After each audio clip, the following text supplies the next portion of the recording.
बिस्मिल्लाहिर्रहमानिर्रहीम। अस्सलाम वालेकुम। आज से हम इलेक्ट्रॉनिक्स लेक्चर की सीरीज़ का आगाज़ कर रहे हैं और इसके लिए जो हम बुक फॉलो कर रहे हैं वो प्रोफेसर मोहम्मद कलीम अख्तर की book electronics and modern physics है। इसी बुक का जो पहला चैप्टर है सेमीकंडक्टर डायोड, इसी का हम पहला क्वेश्चन डिस्कस करेंगे जो कि कंडक्टर, इंसुलेटर और सेमीकंडक्टर के दरमियान फ़र्क है। तो कंडक्टर को समझने से पहले हम एटम का स्ट्रक्चर समझ लेते हैं। एटम के सेंटर में न्यूक्लियस मौजूद होता है और इस न्यूक्लियस के अंदर प्रोटॉन और न्यूट्रॉन मौजूद होते हैं। प्रोटॉन के ऊपर पॉजिटिव चार्ज होता है और न्यूट्रॉन न्यूट्रल होता है, उसके ऊपर कोई चार्ज नहीं होता। और न्यूक्लियस की कशिश की वजह से इसके इर्द गिर्द इलेक्ट्रॉन रिवॉल्व कर रहा होता है और इलेक्ट्रॉन के ऊपर नेगेटिव चार्ज होता है। अब न्यूक्लियस के इर्द गिर्द जो इलेक्ट्रॉन गर्दिश कर रहा होता है, वो जिन रास्तों के ऊपर गर्दिश कर रहा होता है उन रास्तों को हम शेल भी बोलते हैं, ऑर्बिट भी बोलते हैं और उनको एनर्जी लेवल भी कहा जाता है। अब न्यूक्लियस के करीब जो ऑर्बिट होता है उनको लो एनर्जी लेवल माना जाता है और इस न्यूक्लियस से जो दूर ऑर्बिट होता है उनको हाई एनर्जी लेवल माना जाता है। इलेक्ट्रॉनिक्स के अंदर इन ऑर्बिट को हम बैंड के नाम से भी जानते हैं। तो इस न्यूक्लियस का जो आउटर मोस्ट ऑर्बिट होगा उसको वैलेंस बैंड कहा जाता है और इस वैलेंस बैंड के अंदर जो इलेक्ट्रॉन मौजूद होंगे उनको हम वैलेंस इलेक्ट्रॉन का नाम देते हैं। इस वैलेंस बैंड के अंदर जो इलेक्ट्रॉन होते हैं वो न्यूक्लियस के साथ लूजली अटैच्ड होते हैं। उनके ऊपर न्यूक्लियस एक कमज़ोर कशिश की फोर्स लगा रहा होता है। तो जैसे ही उनको कोई एक्सटर्नल एनर्जी मिलती है तो वो इलेक्ट्रॉन जो वैलेंस बैंड के अंदर मौजूद होते हैं वो अपने उस बैंड को, उस ऑर्बिट को छोड़ के नेक्स्ट ऑर्बिट के ऊपर जंप कर जाते हैं। नेक्स्ट ऑर्बिट को हम क्या बोलते हैं? Conduction band. तो कंडक्शन बैंड के अंदर जो इलेक्ट्रॉन मौजूद होंगे उनको हम कंडक्शन इलेक्ट्रॉन का नाम देते हैं और इस कंडक्शन बैंड के अंदर इलेक्ट्रॉन फ्रीली, कंटिन्यूसली और रैंडमली मूव करते हैं और इसी कंडक्शन बैंड के थ्रू कोई भी एटम अपने इलेक्ट्रॉन दूसरे एटम के साथ शेयर करता है। कंडक्शन बैंड और वैलेंस बैंड के दरमियान जो फासला होता है उसे फॉरबिडन एनर्जी गैप कहा जाता है। इस डायग्राम में भी मैंने यही बताया, वैलेंस बैंड और कंडक्शन बैंड के दरमियान जो फासला होता है उसे फॉरबिडन एनर्जी गैप कहा जाता है। कंडक्टर में फॉरबिडन एनर्जी गैप मौजूद नहीं होता, जबकि इंसुलेटर में फॉरबिडन एनर्जी गैप मौजूद होता है और सेमीकंडक्टर के अंदर फॉरबिडन एनर्जी गैप थोड़ी मिकदार में मौजूद होता है। इसको हम अगले लेक्चर में डिटेल के साथ पढ़ेंगे। तो कंडक्टर क्या होता है? कंडक्टर की तारीफ यहाँ पे लिखी हुई है कि ऐसे मटेरियल जिनमें फ्री इलेक्ट्रॉन की तादाद बहुत ज़्यादा मिकदार में मौजूद हो उनको हम कंडक्टर का नाम बोलते हैं। और कंडक्टर ऐसे मटेरियल होते हैं जो अपने अंदर से करंट को आसानी से गुजरने देते हैं। अब करंट कैसे फ़्लो होता है? जब इलेक्ट्रॉन एक ख़ास सिमत में फ़्लो करते हैं तो उस सर्किट में क्या होता है? करंट पैदा होता है। तो किसी भी मेटल में या किसी भी सर्किट में इलेक्ट्रॉन को कैसे फ़्लो करवाया जाता है? करंट को इलेक्ट्रॉन को फ़्लो करवाने के लिए हमें पोटेंशियल डिफरेंस देना पड़ता है। पोटेंशियल डिफरेंस का क्या मतलब है कि दो पॉइंट के दरमियान फ़र्क, दो पॉइंट के दरमियान पोटेंशियल का फ़र्क क्या कहलाता है? Potential difference. मैं इस मेटल को यहाँ पे इस डायग्राम मैंने क्या किया, इस मेटल को एक बैटरी के साथ जोड़ा गया है।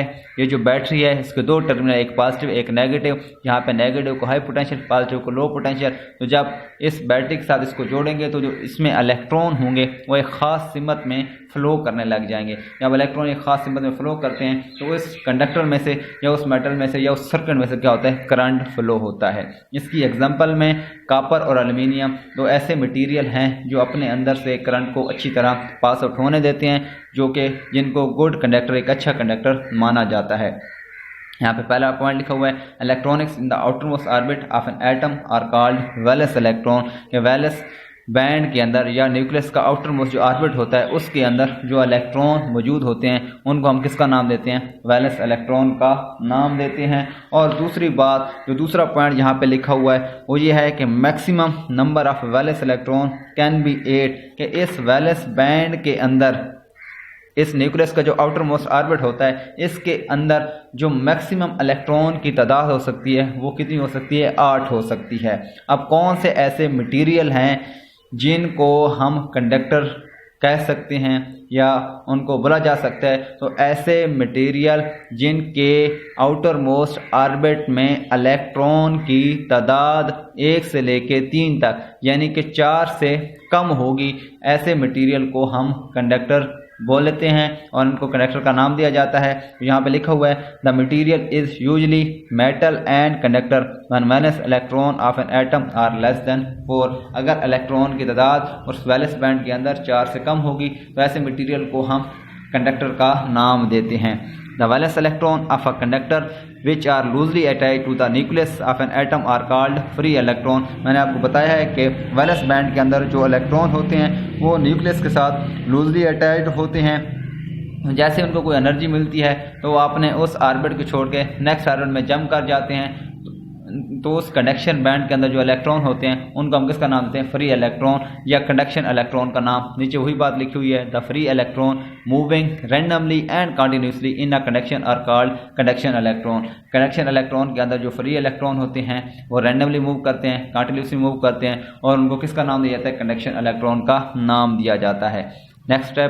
नेक्स्ट पॉइंट जो लिखा हुआ है, the part of a atom without free electron is called positively charge ionic core. ये एटम के वो हिस्से जहाँ पे फ्री इलेक्ट्रॉन मौजूद नहीं होते उनको क्या बोला जाता है? पॉजिटिवली चार्ज आयनिक कोर बोला जाता है। मतलब जहाँ से इलेक्ट्रॉन लीव कर जाते हैं, जहाँ से इलेक्ट्रॉन छोड़ जाते हैं। हमने यही पढ़ा हुआ है कि जब किसी चीज़ से इलेक्ट्रॉन निकलता है तो उसके ऊपर पॉजिटिव चार्ज, जिसमें इंटर होता है तो उसमें क्या होता है? Negative charge. तो यहाँ से जो इलेक्ट्रॉन लीव कर जाएंगे तो एटम के वो हिस्से जहाँ पे फ्री इलेक्ट्रॉन मौजूद नहीं होंगे उनको क्या बोल देंगे?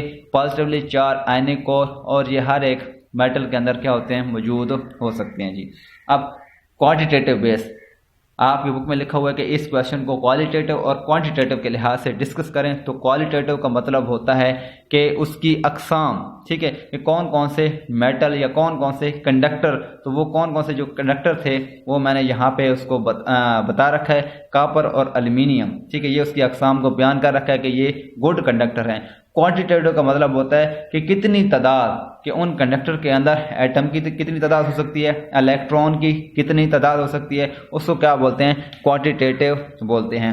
तो पहला पॉइंट लिखा हुआ है, each atom of a conductor may contribute 1 electron. वो कहता है कि अगर कंडक्टर के अंदर हर एटम अपना एक इलेक्ट्रॉन अगर फ्री करे, मतलब एक इलेक्ट्रॉन वैलेंस बैंड को छोड़ के कंडक्शन बैंड में अगर आ जाए, ठीक है, इसी तरह अगर उस कंडक्टर की एवरेज निकाली जाए तो उसके 1 सेंटीमीटर क्यूब, ये उसका वॉल्यूम बता रखा है, तो उस कंडक्टर का 1 सेंटीमीटर क्यूब जगह पर कितने इलेक्ट्रॉन मौजूद होंगे? 10 की पावर 23, 10 की पावर 23 इतने इलेक्ट्रॉन मौजूद होंगे। अगर इस फिगर को आम तरकीब में लिखा जाए तो ये जो इलेक्ट्रॉन होंगे ये खरबों की तादाद में मौजूद हो सकते हैं। समझ आ गया जी?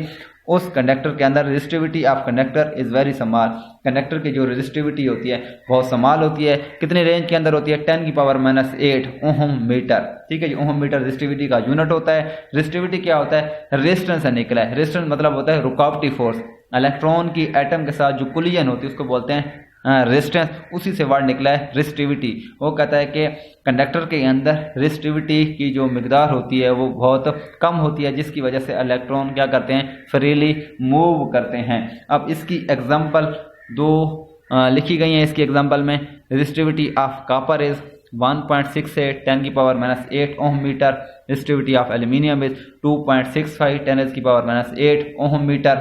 ये रेजिस्टिविटी की 2 एग्जांपल हैं। अब लास्ट पॉइंट जो है वह है temperature coefficient of resistance alpha = RT - R0 divide by R0 del T, ठीक है जी। ये जो हमारे पास टेम्परेचर कोफिशिएंट है रेजिस्टेंस का, ये हम पिछली क्लासों में हमने ये फाइंड किया था।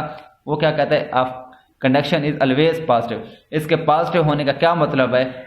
वो कहता है because resistance increase with increase in temperature, के जैसे हम किसी कंडक्टर का टेम्परेचर इंक्रीज करते हैं तो उसकी जो रेजिस्टेंस होती है वो भी क्या हो जाती है? इंक्रीज हो जाती है। मतलब कोई कंडक्टर है, अगर हम उसको कोई एक्सटर्नल कुव्वत किसी बैटरी के साथ अटैच करते हैं तो जो इलेक्ट्रॉन उसके अंदर फ्रीली मूव कर रहे होते हैं उनकी काइनेटिक एनर्जी बढ़ जाती है और वो इलेक्ट्रॉन एटमों के साथ टकराते हैं, उनकी कोलिजन एटमों के साथ बढ़ जाती है, जिसकी वजह से वहाँ पे रेजिस्टिविटी की मिकदार, रेजिस्टेंस की मिकदार भी क्या हो जाती है? इंक्रीज हो जाती है। तो मतलब क्या हुआ कि यहाँ पे टेम्परेचर जो कोफिशिएंट ऑफ रेजिस्टेंस होगा वो पॉजिटिव होगा। क्यों? क्योंकि टेम्परेचर बढ़ाने से उस कंडक्टर की जो रेजिस्टेंस होती है वो भी बढ़ जाती है। उम्मीद है कि आप लोगों को ये टॉपिक अच्छी तरह समझ आ गया होगा। अगर किसी का कोई क्वेश्चन इस टॉपिक के हवाले से है तो वो कमेंट सेक्शन में करके अपने सवाल का जवाब ले सकता है। ओके, अल्लाह हाफिज़।